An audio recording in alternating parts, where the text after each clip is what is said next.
A quiet night, a loud destiny.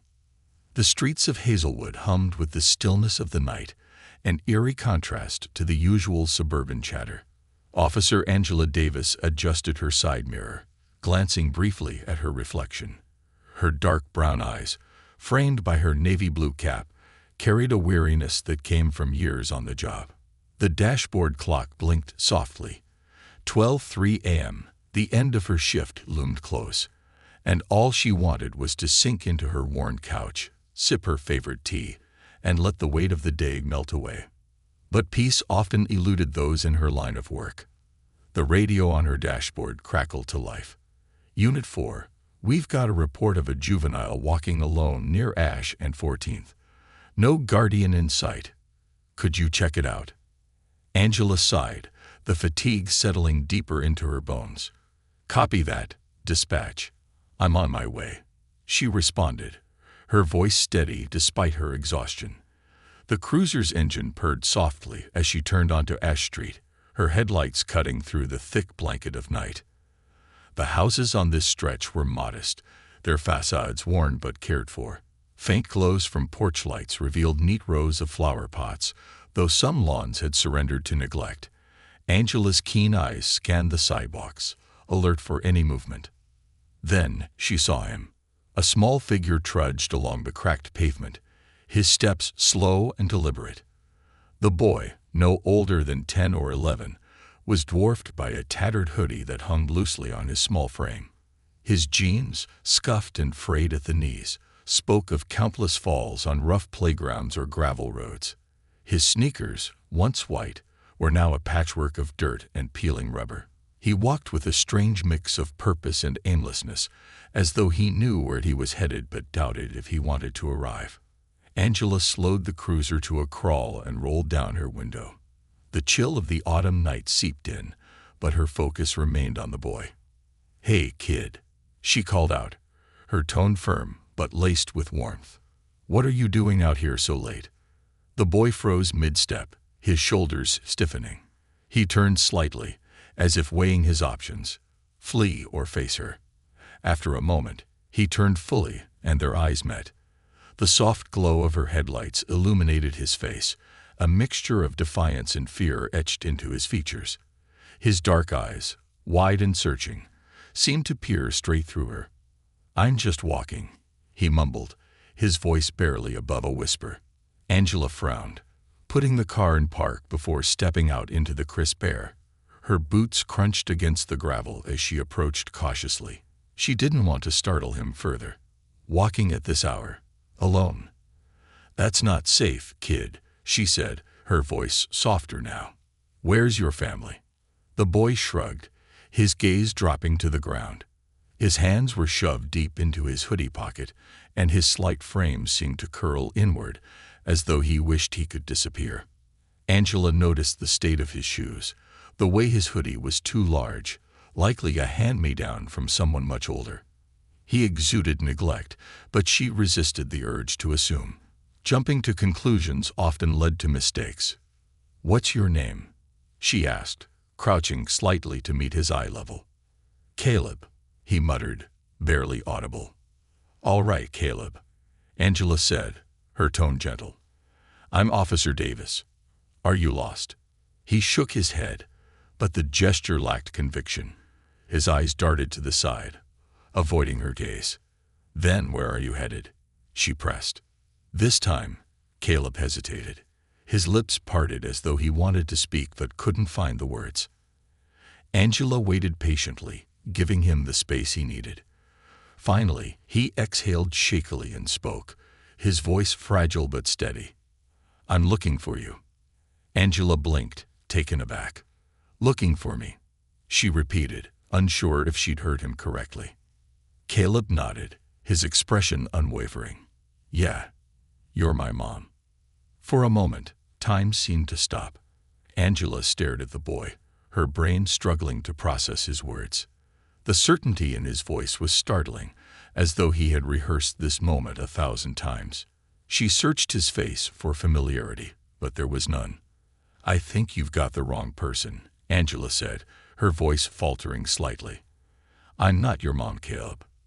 No, you are, he said firmly, his eyes locking onto hers with an intensity that made her breath hitch. I remember you. You're my mom. Angela's heart skipped a beat. The boy's certainty was unnerving. She studied him closely, searching for clues that might explain his claim.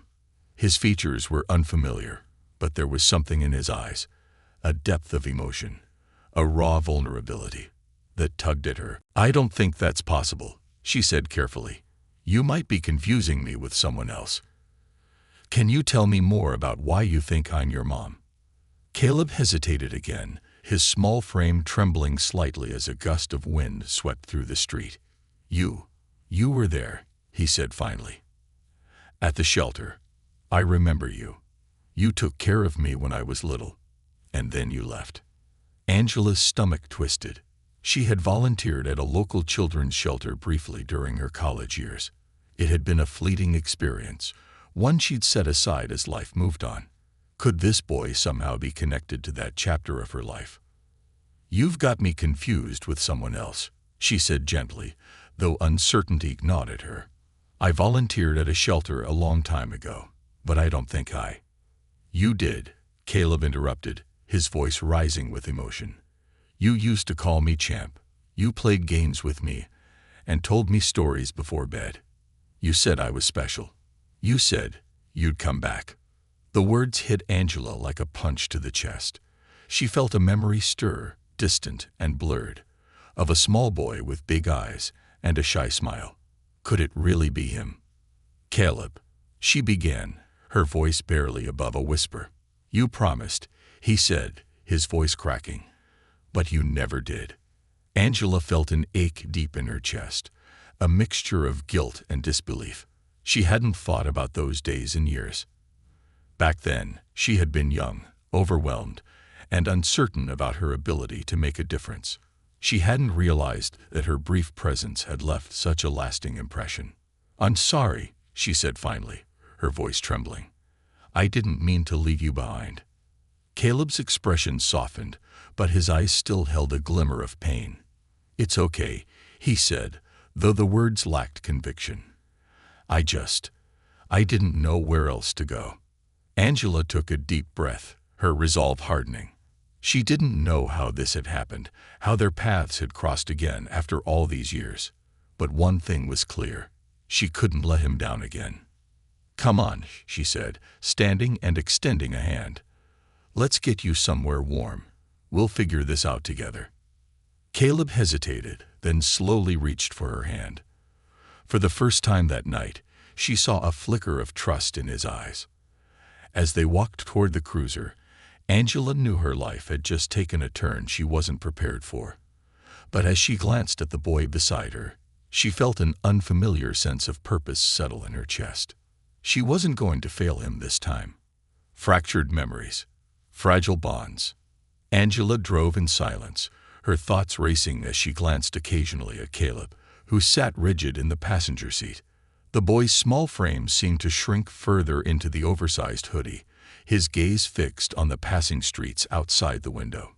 Every so often, his lips twitched, as if he wanted to say something but couldn't find the courage. The air in the car was heavy with unspoken questions. Angela's mind reeled with the possibility that Caleb was telling the truth, or at least believed he was. Could she have made such an impact on a child at the shelter all those years ago? And if so, why hadn't she recognized him immediately? She cleared her throat, breaking the tense quiet.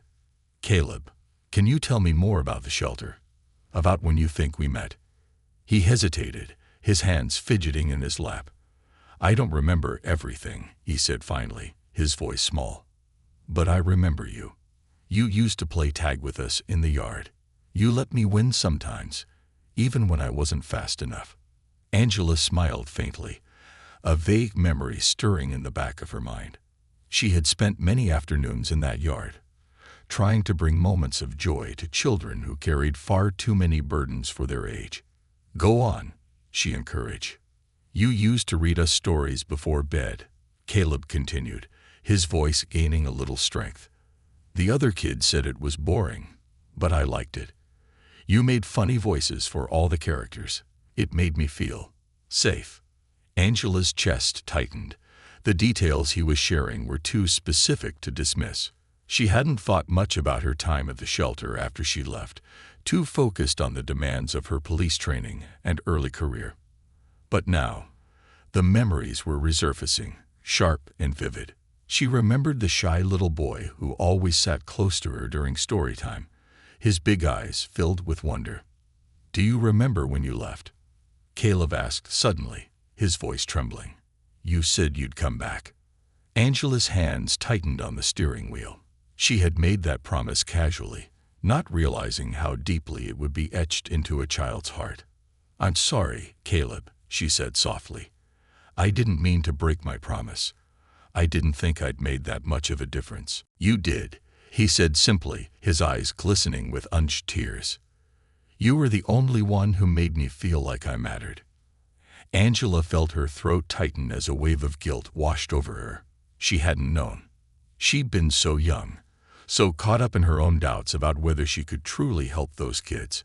She hadn't realized how much her presence, however brief, had meant to them. They arrived at the precinct, the sterile glow of the overhead lights casting long shadows across the parking lot. Angela parked the cruiser and turned to Caleb, who sat motionless, his face unreadable. "This is just a stop for tonight," she said gently. "We'll figure things out from here." Caleb nodded silently and followed her into the building. The familiar scent of coffee and paper greeted Angela as she led him down the corridor to the break room. She motioned for him to sit at the table while she grabbed a bottle of water from the mini fridge and placed it in front of him. "Drink this," she said. "I'll be right back."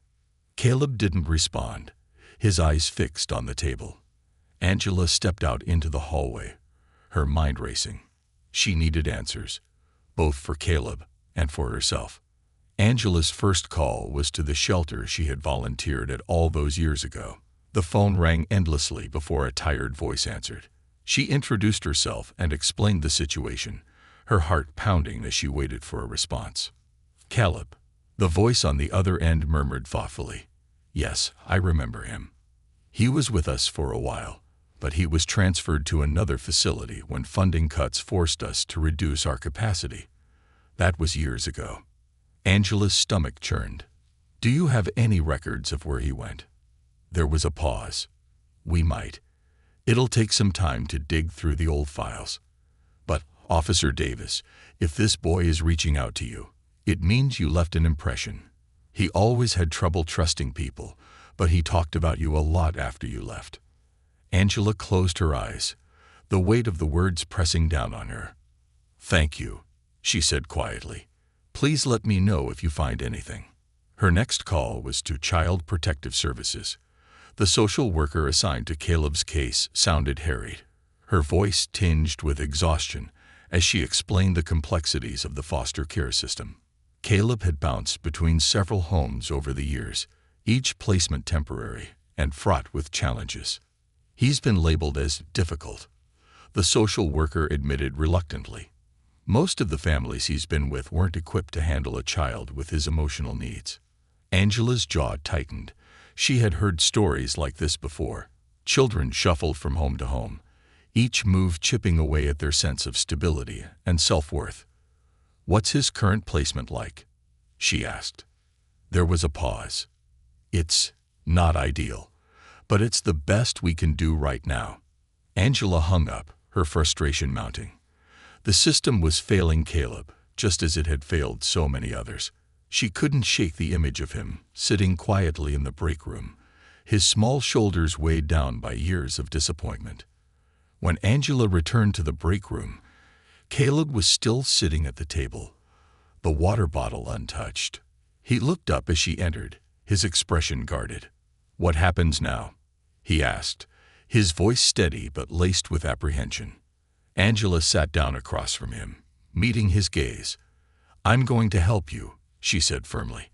"I don't know how yet, but I'm not sending you back to a place where you don't feel safe." Caleb studied her, his eyes narrowing slightly. "You really mean that?" "I do," Angela said, her voice unwavering. "I made a promise to you once, Caleb. It's time I kept it." For a moment, The guarded look in his eyes softened, replaced by a flicker of hope. It was faint, but it was there. And Angela knew she would do whatever it took to make sure it stayed.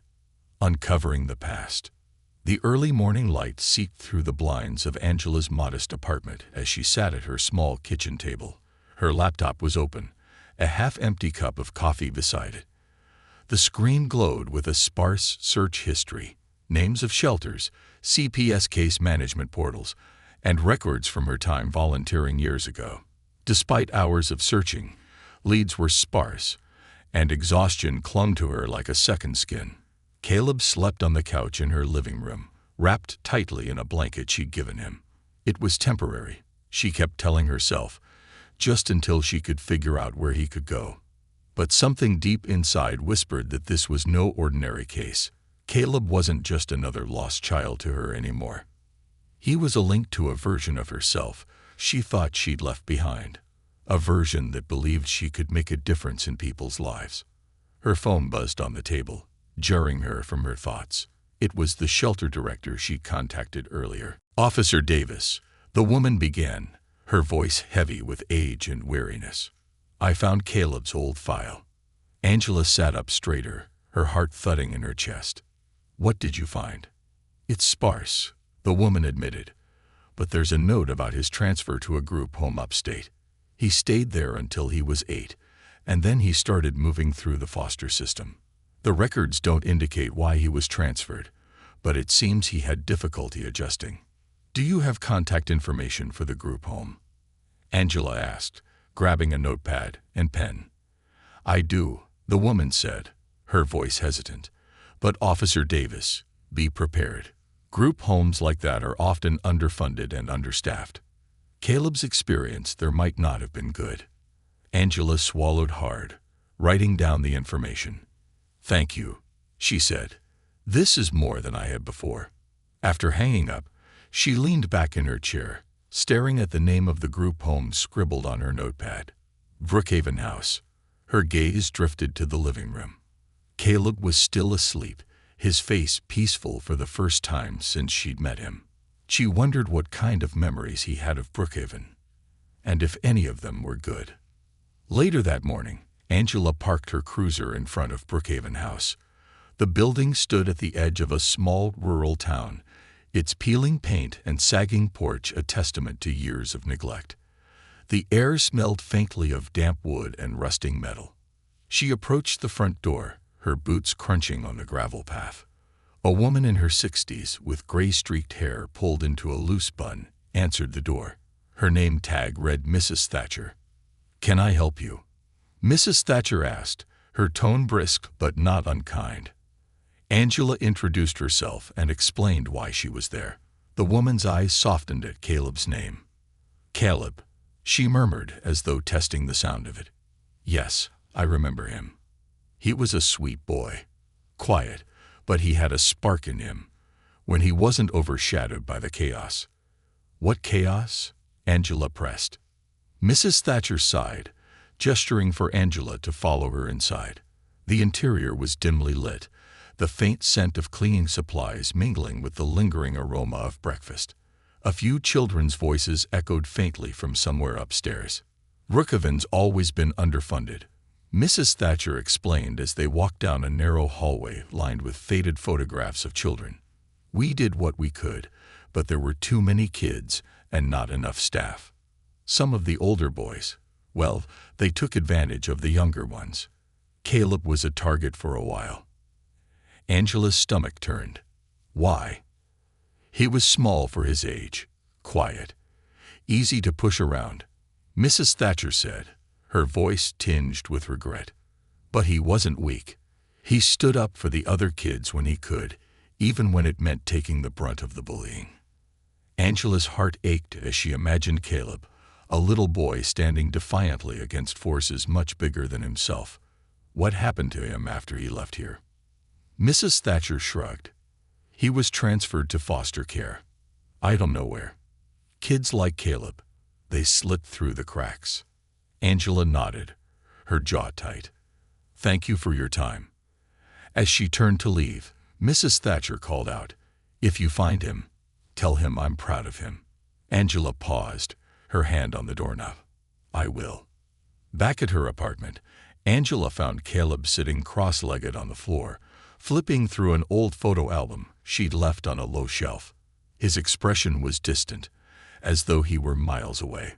"Hey, buddy," Angela said softly, setting her bag down. Caleb looked up, his face guarded. "Where were you?" "I went to Brookhaven," she said, sitting down across from him. "I talked to someone who remembered you." His eyes widened slightly, but he said nothing. "She told me you used to stand up for the other kids," Angela continued, "even when it was hard." Caleb shrugged, his gaze dropping to the album. "They needed someone. No one else cared." "I care," Angela said firmly. "And I'm going to keep caring until we figure this out." For a moment, Caleb didn't respond. Then, quietly, he said, "No one's ever come back for me before." Angela felt her throat tighten.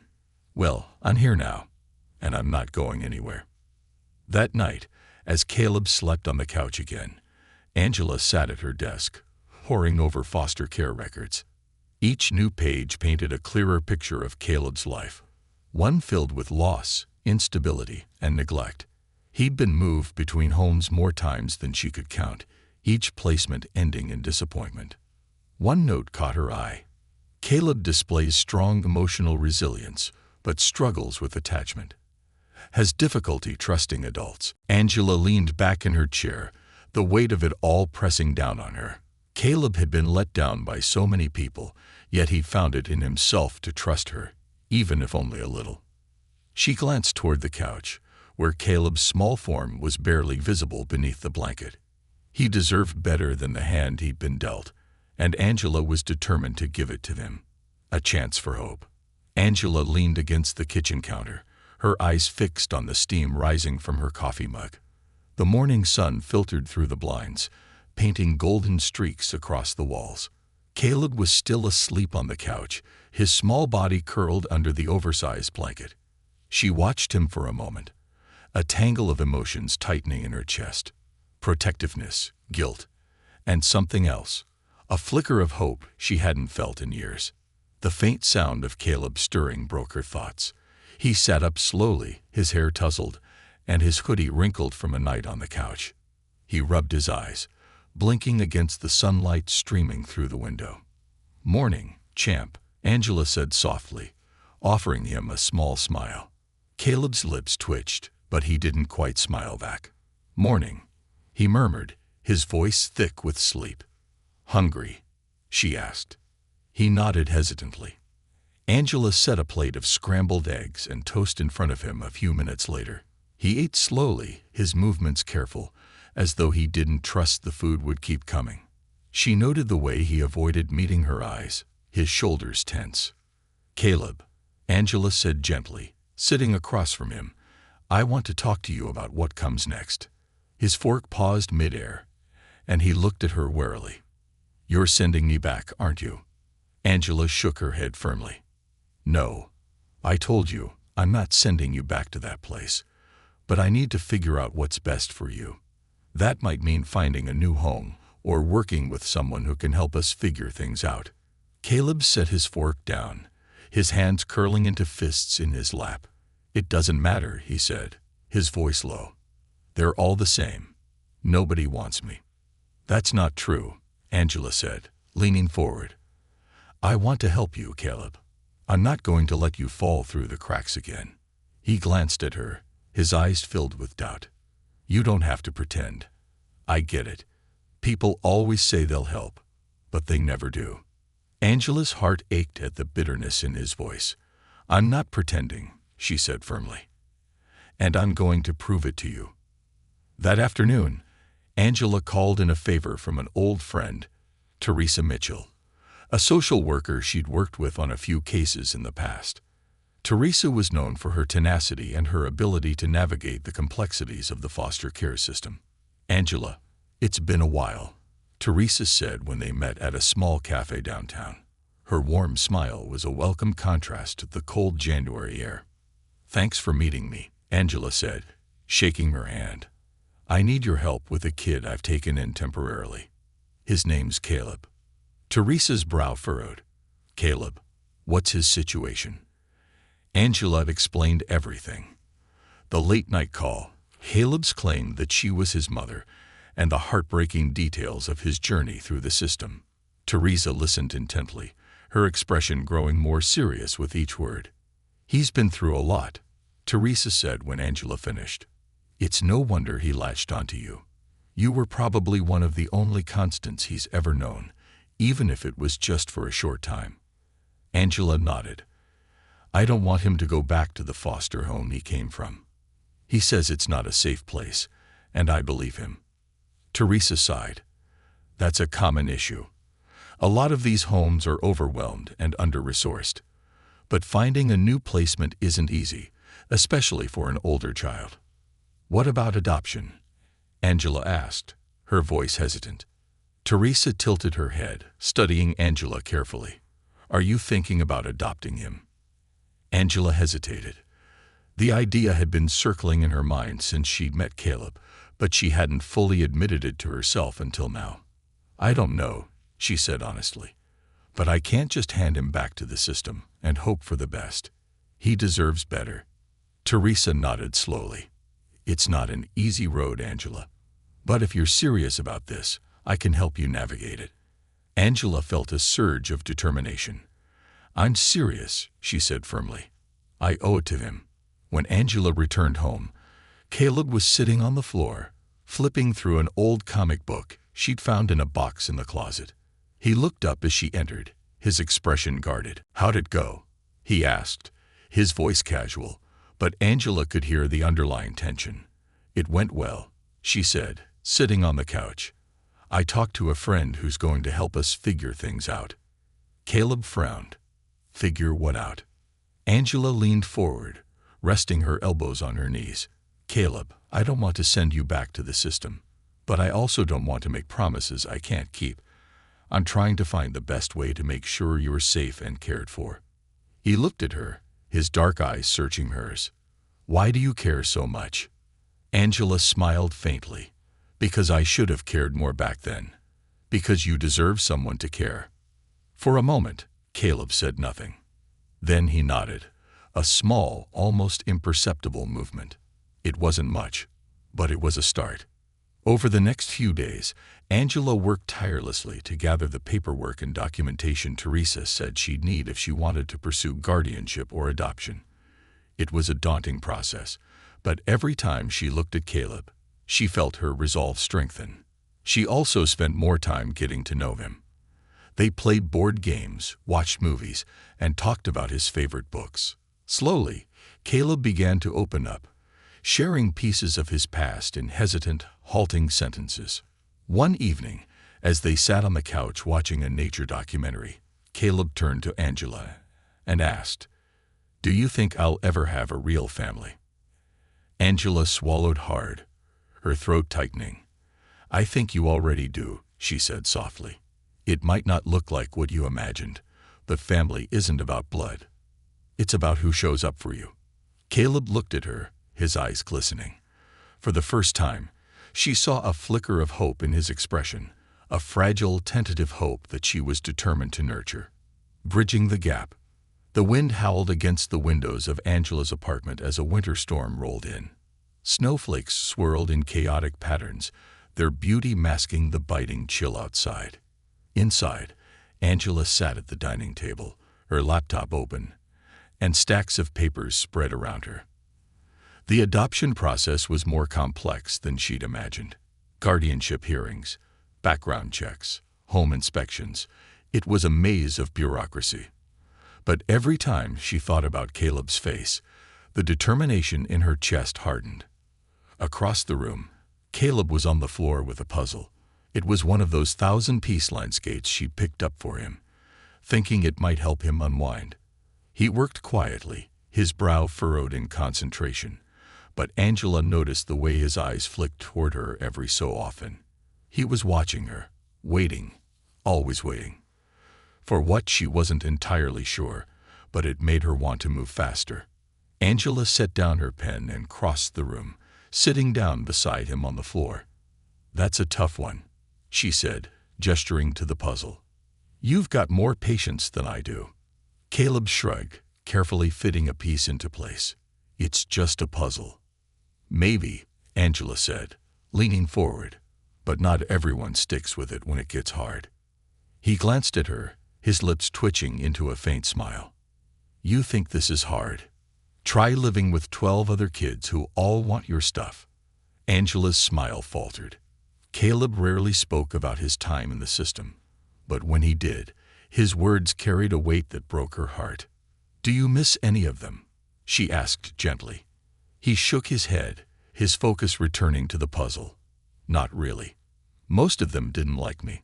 Some were okay, I guess, but it's not like we were friends or anything." Angela hesitated, then reached out and placed a hand on his shoulder. "That sounds lonely." Caleb shrugged again, but she noticed the way his shoulders tensed under her touch. "It's just how it is." Angela nodded, deciding not to push him further.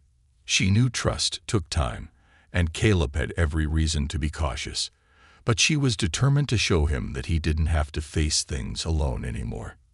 The next morning, Angela took Caleb to a local community center. She'd arranged a meeting with Teresa, the social worker, who had agreed to evaluate their situation. The building was warm and inviting, a sharp contrast to the bitter cold outside. Colorful murals decorated the walls, and the hum of activity filled the air as children and parents bustled around. Caleb stayed close to Angela as they entered, his small frame dwarfed by the crowd. She placed a reassuring hand on his back and guided him to a quieter corner where Teresa was waiting. "Angela." Teresa greeted her warmly, then crouched down to Caleb's level. "And you must be Caleb. It's nice to meet you." Caleb nodded stiffly, his eyes darting between Teresa and Angela. Teresa smiled gently. "Don't worry, Caleb. I'm just here to help. You and Angela have been through a lot, and we want to make sure things get better from here." Caleb's expression softened slightly, but he still looked wary. Teresa stood and gestured toward a small meeting room. "Let's sit down and talk for a bit." The room was cozy, with a round table and chairs that didn't feel as sterile as Angela had expected. Caleb sat beside her, his hands fidgeting in his lap as Teresa began asking questions. She started with simple ones: his favorite color, hobbies, what he liked about living with Angela. "I like her pancakes," Caleb said quietly, his lips twitching into a small smile. "And she doesn't yell. She listens." Angela felt a lump form in her throat. She hadn't realized how much something as simple as listening could mean to him. Teresa nodded. "That's good, Caleb. It sounds like you feel safe with Angela." Caleb hesitated, then nodded slowly. "Yeah, I guess I do." Angela's heart swelled at his words, but she kept her expression neutral, not wanting to overwhelm him. After the meeting, Teresa pulled Angela aside while Caleb waited in the hall. "He's opening up," Teresa said, her tone thoughtful. "That's a good sign, but there's still a long road ahead." Angela nodded. "I'm ready for it." Teresa smiled. "I can see that. I'll start the paperwork on my end, but you'll need to prepare for the home inspection and the guardianship hearing. It's a lot, Angela. Are you sure you're up for it?" Angela didn't hesitate. "I've never been more sure of anything." Back at the apartment, Caleb seemed quieter than usual. He sat on the couch, staring at the snow falling outside the window. Angela joined him, handing him a cup of hot chocolate. He took it without a word, cradling the mug in his hands. "You did great today," Angela said, breaking the silence. Caleb shrugged. "I guess." Angela tilted her head, studying him. "What's on your mind, champ?" He sighed, his breath fogging up the window. "What if it doesn't work? What if they decide I can't stay with you?" Angela set her mug down and turned to face him fully. "Hey, look at me." Reluctantly, Caleb met her gaze. "I'm not giving up on you," Angela said firmly. "No matter what. We're in this together." His eyes glistened with unshed tears, and for a moment, Angela thought he might let them fall, but he blinked quickly and nodded, his voice barely above a whisper. Okay. Over the next few weeks, Angela worked tirelessly to prepare for the home inspection and hearing. She cleaned and organized her apartment, attended meetings with Teresa, and did everything in her power to show the system that she was capable of providing a stable, loving home for Caleb. Through it all, Caleb began to relax, bit by bit. He smiled more often, laughed at her terrible jokes, and even started calling her Ang instead of Officer Davis. The walls he'd built around himself were still there, but cracks were beginning to show. One evening, as they sat on the couch watching a movie, Caleb leaned against Angela's side, his head resting on her shoulder. She froze for a moment, caught off guard by the rare display of affection. Then she smiled and wrapped an arm around him, holding him close. For the first time in a long time, Angela felt like she was exactly where she was meant to be. A new beginning. The courtroom was quieter than Angela expected. The polished wooden benches, the faint hum of the heating system, and the soft rustling of papers created an atmosphere that felt heavy with anticipation. Angela sat beside Caleb at the petitioner's table, her hands folded tightly in her lap. She glanced at him, his small figure hunched over, trying to disappear into the oversized blazer she'd convinced him to wear. His dark eyes scanned the room nervously, darting to the judge at the center of it all. "It's going to be okay," Angela whispered, leaning closer to him. "We've got this." Caleb didn't reply, but he gave her a faint nod, his hands gripping the edge of the table as though it were the only thing anchoring him in place. Across the room, Teresa Mitchell sat at another table, representing Child Protective Services. She offered Angela a reassuring smile, but Angela knew the stakes were high. They had prepared for this moment for weeks. Every document submitted, every home inspection passed, every character reference verified. Still, Angela couldn't shake the knot in her stomach. This was it. This was their chance. "All rise." The bailiff called, and the room stood as the judge, a middle-aged woman with sharp eyes and a kind demeanor, entered and took her seat. "You may be seated." The judge adjusted her glasses and shuffled a few papers before addressing the room. "We're here today to review the guardianship petition filed by Officer Angela Davis on behalf of the minor, Caleb James. Let's begin." The first half of the hearing was procedural. Teresa presented Caleb's history, his time in the foster system, the repeated placements, and the challenges he'd faced. Hearing it all laid out in stark, clinical terms was like a punch to Angela's gut. It wasn't just a story anymore. It was Caleb's life, reduced to a series of dates and incidents. She stole a glance at him and saw his face harden, his jaw tightening. He was bracing himself, as he always did, for disappointment. When it was Angela's turn to speak, she rose from her seat, her heart pounding in her chest. She had rehearsed her statement countless times, but now that she was standing there, the weight of the moment threatened to overwhelm her.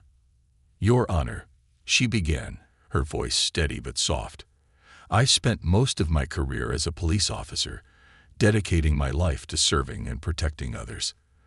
But I've learned that some of the most vulnerable people in our communities aren't the ones calling 911. They're the children who've been let down by the people who were supposed to protect them."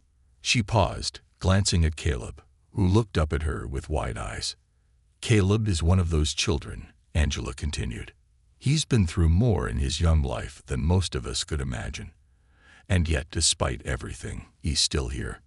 He's resilient, brave, and he has a kind heart that deserves to be nurtured." Angela's voice cracked slightly, but she pushed through. "I know I can't change the past. I can't erase the pain he's experienced or the promises that were broken before I met him. But I can promise him this. I won't walk away. I won't let him down. I will give him the love, stability, and safety he deserves." She took a deep breath, her eyes locking with the judge's. "I'm not perfect, Your Honor, but I'm committed to being the person Caleb needs, not just today, but every day." Angela sat down, her hands trembling slightly. Caleb glanced at her, his expression unreadable, but she caught the faintest shimmer of hope in his eyes. The judge asked Caleb if he wanted to say anything. He looked startled by the question, his gaze darting to Angela, as if seeking permission. She gave him an encouraging nod, and he hesitated for a moment before standing. His small frame seemed even smaller as he faced the judge, but his voice was steady. "I don't have a lot to say," Caleb began, his hands clenched at his sides. "But Angela's the only person who's ever made me feel like I matter. She listens to me. She makes me pancakes even when she's tired. And she doesn't get mad when I mess up." He paused, glancing down at his feet. "I've been to a lot of homes, and none of them ever felt like home. But with her, it does, and I want to stay." The courtroom fell silent as Caleb sat back down, his face flushed with emotion. Angela reached over and gently squeezed his hand, her chest swelling with pride. After what felt like an eternity, the judge began to speak. Her voice was calm and deliberate, her words measured. "I've reviewed the evidence, heard the testimony, and considered the best interests of the child. It's clear to me that Officer Angela Davis has demonstrated not only her ability to provide a stable and loving home, but also her unwavering commitment to Caleb's well-being." Angela's breath caught, and she felt Caleb tense beside her. With that in mind, the judge continued, "I hereby grant full guardianship of Caleb James to Angela Davis." Angela's heart soared. She turned to Caleb, who stared at her with wide, disbelieving eyes. "Does that mean I can stay?" he whispered. Angela smiled, tears brimming in her eyes. "Yeah, champ, it means you're home." Caleb threw his arms around her, burying his face in her shoulder. Angela held him tightly, her own tears spilling over as a wave of relief and joy washed over her. The drive home was quiet but filled with a different kind of energy. Caleb sat in the passenger seat, his hands clutching the paper copy of the judge's ruling like it was a treasure. Angela glanced at him and smiled, her heart full. When they reached the apartment, Caleb hesitated at the door. "Is it really mine now?" he asked, his voice small. Angela crouched down to his level, placing a hand on his shoulder. "It's ours," she said gently. "This is your home now, Caleb, for as long as you want it to be." He nodded, a faint smile tugging at his lips. Then, to Angela's surprise, he reached out and hugged her again. "Thank you," he whispered. Angela swallowed hard, holding him close. "No, Caleb. Thank you. You've made my life better in ways I didn't even know I needed." That night, as Caleb fell asleep in his new bed, his bed, Angela stood in the doorway, watching him. The walls of his room were still bare, the furniture sparse, but it didn't matter. For the first time in years, Caleb looked peaceful, like he belonged. And for Angela, that was everything. Building a life together. Angela closed Caleb's bedroom door softly and returned to the living room. The quiet of the apartment felt different tonight, warmer, lighter, filled with a sense of something she hadn't experienced in years: family. She sank into the couch, her body weary from the day's events, but her heart was light. On the coffee table lay the adoption paperwork she'd started gathering, now unnecessary. Guardianship was a milestone, and it was enough for now. But deep down, Angela knew she wanted more, for Caleb and for herself. The next few weeks marked the beginning of a new rhythm for them. Mornings started with shared breakfasts at the kitchen table, Angela learning to perfect Caleb's favorite pancakes, and Caleb slowly easing into the idea that he could trust this new life. Afternoons were filled with school for Caleb and shifts for Angela. Evenings were their time: movie nights, homework sessions, and quiet talks about his past, her regrets, and their hopes for the future. Bit by bit, Caleb began to let his guard down. He laughed more, made jokes, and even started calling Angela Mom occasionally, though it was usually followed by a shy glance, as if waiting for her approval. Each time, Angela's chest tightened with gratitude, and she never hesitated to respond with warmth. One Saturday afternoon, Angela suggested a trip to the park. It was a crisp, sunny day, and she thought Caleb could use the fresh air. He hesitated at first, but eventually agreed, stuffing his hoodie pockets with snacks for the trip. As they walked through the park, Caleb stopped at a playground and watched a group of kids climbing a jungle gym. Angela noticed the way his shoulders tensed, the way his hands fidgeted nervously. "You don't have to join them if you don't want to," she said gently, sitting beside him on a bench. "We can just watch." Caleb shrugged. "I'm not good at making friends." Angela tilted her head, studying him. "That's okay. You don't have to do it all at once, but if you ever want to try, I'll be right here." For a moment, Caleb was silent. Then, to Angela's surprise, he stood and approached the jungle gym. He didn't climb or join the other kids, but he hovered nearby, watching them play. It was a small step, but Angela knew it was a significant one. Later that evening, as they sat on the couch eating ice cream straight from the carton, Caleb turned to Angela with a serious expression. "Do you ever think about what would have happened if we didn't meet that night?" he asked. Angela set down her spoon, her chest tightening at the thought. "I do," she admitted. "And honestly, I don't like to think about it, because I can't imagine my life without you in it now." Caleb looked at her, his dark eyes searching hers for any hint of insincerity. Finding none, he nodded and smiled. A real smile, full of trust and something that looked like joy. "Me neither," he said softly. Months passed, and life began to settle into something resembling normalcy.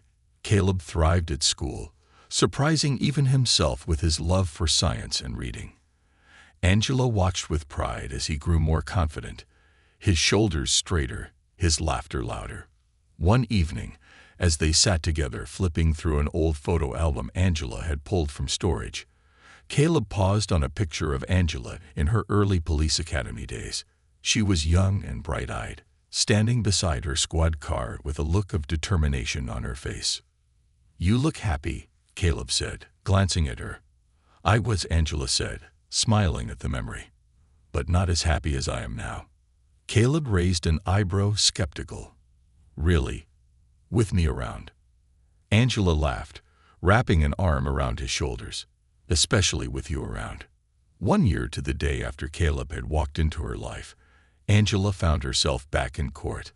This time, it wasn't for guardianship. This time, it was for adoption. The judge smiled as she read the petition and glanced at Caleb, who sat beside Angela, his hands folded neatly in his lap. "Caleb," the judge said, addressing him directly, "do you understand what this means?